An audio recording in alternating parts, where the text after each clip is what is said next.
PSC ടോക്സിലേക്ക് സ്വാഗതം. ജീവകങ്ങളെക്കുറിച്ചാണ് നമ്മൾ പഠിച്ചുകൊണ്ടിരുന്നത്. ജീവകം എയുടെ ഗുണങ്ങളെക്കുറിച്ച് നമ്മൾ പഠിച്ചു. അടുത്തായിട്ട് ജീവകം ബി. ജീവകം B1 ധാരാളമായി അടങ്ങിയിരിക്കുന്ന ഭക്ഷണ പദാർത്ഥങ്ങൾ ധാന്യങ്ങളുടെ തവിട്, മുട്ട, പാൽ, ചേമ്പില എന്നിവയാണ്. B1 എന്ന് തന്നെ നമ്മൾ ആലോചിക്കുമ്പോൾ തവിട്, മുട്ട, പാൽ, ചേമ്പില എന്നീ ഭക്ഷണങ്ങളാണ് കുട്ടികൾക്ക് ധാരാളമായിട്ട് കൊടുക്കേണ്ടത്. വിറ്റമിൻ ബിയുടെ അഭാവം മൂലമുണ്ടാകുന്ന രോഗം വായ്പുണ്ണ്. വായയുടെ ഉള്ളിലുണ്ടാകുന്ന വായ്പുണ്ണ്, നമ്മുടെ വായകളിൽ കുട്ടികളിലൊക്കെ സാധാരണയായിട്ട് കണ്ടുവരുന്നൊരു വെള്ള പാട് വായയുടെ ഉള്ളിൽ വരില്ലേ, അതിനെയാണ് വായ്പുണ്ണെന്ന് പറയുന്നത്. ധാന്യങ്ങൾ, പ്രോട്ടീനുകൾ എന്നിവ ശരീരത്തിൽ പ്രയോജനപ്പെടുത്താൻ സഹായിക്കുന്ന വിറ്റമിൻ ബി ആണ്. ചുവന്ന രക്താണുക്കളുടെ നിർമ്മാണം, ത്വക്കിൻ്റെ ആരോഗ്യം എന്നിവയ്ക്ക് ആവശ്യമായ ജീവകം വിറ്റമിൻ ബി ആണ്. അതുപോലെ തന്നെ ഫോളിക് ആസിഡിൻ്റെ ചോദ്യങ്ങൾ സാധാരണ കണ്ടുവരാറുള്ളതാണ്. ഗർഭസ്ഥ അവസ്ഥയിൽ അമ്മമാർക്ക് സാധാരണയായി 9 മാസം കൊടുക്കാറുള്ള ഒരു ഗുളികയാണ് ഫോളിക് ആസിഡ്. അതെന്തിനാണ് എന്നുള്ളത് ഇതിൽ പറയുന്നുണ്ട്. ചുവന്ന രക്തകോശങ്ങളുടെ രൂപീകരണത്തിനാണ് ഈ ഫോളിക് ആസിഡ് ഉപയോഗപ്പെടുന്നത്. വിറ്റമിൻ B9 ആണ് ഫോളിക് ആസിഡ് രൂപപ്പെടാനുള്ള കാരണം. അതായത് വിറ്റാമിൻ ബി ഫോളിക് ആസിഡുമായി ബന്ധപ്പെട്ടിരിക്കുന്നു എന്ന് നമ്മൾ ആലോചിച്ചാൽ മതി. വിറ്റമിൻ B9 എന്താണ്? വിറ്റമിൻ B9 ഫോളിക് ആസിഡുമായി ബന്ധപ്പെട്ടിരിക്കുന്നു. ഓർത്ത് വയ്ക്കാൻ നമുക്ക് എളുപ്പമാണ്. ഫോളിക് ആസിഡ് നമ്മൾ 9 months കഴിക്കും അല്ലേ, 9 മാസവും കഴിക്കും. അതുകൊണ്ട് തന്നെ വിറ്റമിൻ B9 എന്നുള്ളത് ഫോളിക് ആസിഡുമായിട്ട് നമുക്ക് ബന്ധപ്പെടുത്താം. ഇതെന്തിനാണ്? ചുവന്ന രക്തകോശങ്ങളുടെ രൂപീകരണത്തിന്. ത്വക്കിൻ്റെ ആരോഗ്യത്തിന് ആവശ്യമായ വിറ്റാമിൻ ബി ആണ്. വിറ്റാമിൻ ബി ആണ് ത്വക്കിൻ്റെ ആരോഗ്യത്തിന്. വിറ്റാമിൻ B1 അത് എളുപ്പം നമുക്ക് ഓർത്ത് വയ്ക്കാം. ബെറി എന്ന് പറയുമ്പോൾ ആദ്യത്തെ ബി ആണ്. വിറ്റാമിൻ B1ൻ്റെ കുറവ് മൂലമുണ്ടാകുന്ന രോഗമാണ് ബെറി. അടുത്തത് പാലിന് ഇളം മഞ്ഞ നിറം നൽകുന്ന ജീവകം വിറ്റമിൻ B2 ആണ്. നമ്മളോട് B1, B2 എന്നെടുത്ത് ചോദിച്ചില്ലെങ്കിൽ പോലും നമുക്ക് ചോദ്യം വരാം, പാലിന് ഇളം മഞ്ഞ നിറം നൽകാനായിട്ട് എന്താണ് കാരണം?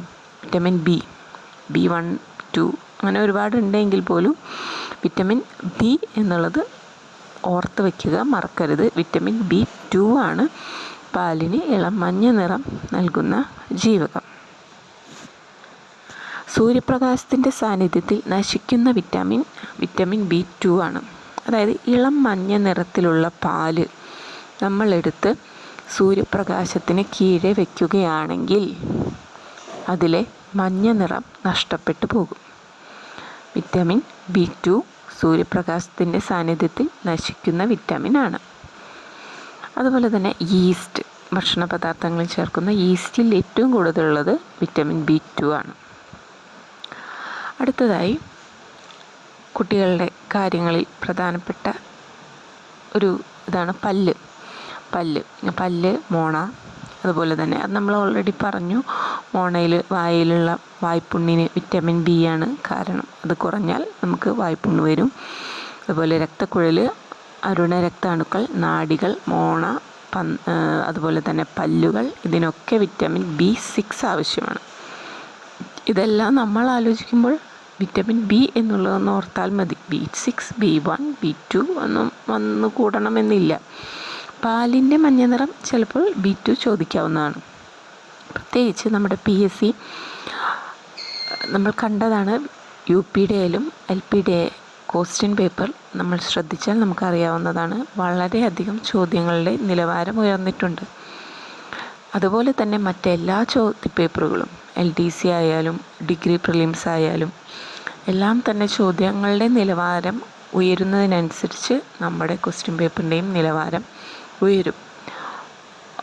നമ്മൾ ഒരിക്കലും പഴയ മോഡലിലുള്ള ക്വസ്റ്റ്യൻ പേപ്പർ നമ്മൾ മുന്നിൽ കണ്ടുകൊണ്ട് മാത്രം പഠിക്കരുത്. ചിലപ്പോൾ അത് വളരെ ഒരു നിരാശയ്ക്ക് കാരണമാകാം. അതുകൊണ്ടാണ് ഇത്രയും വിശദമായി തന്നെ ക്ലാസ്സിൽ പറയുന്നത്. അടുത്തത് വിറ്റമിൻ എച്ച് അഥവാ ജീവകം എച്ച്. Elisa test എന്തിനാണെന്നറിയാലോ? നമ്മുടെ എയ്ഡ്സുമായി ബന്ധപ്പെട്ട ടെസ്റ്റാണ്. അതിന് ജീവകം എച്ച് ആണ് ഉപയോഗിക്കുന്നത്. ജീവകം എച്ച് അഥവാ വിറ്റാമിൻ എച്ച് അറിയപ്പെടുന്ന പേര് ബയോട്ടിൻ എന്നാണ്. മഴവെള്ളത്തിൽ നിന്ന് ലഭിക്കുന്ന ജീവകം വിറ്റാമിൻ B2 ആണ്.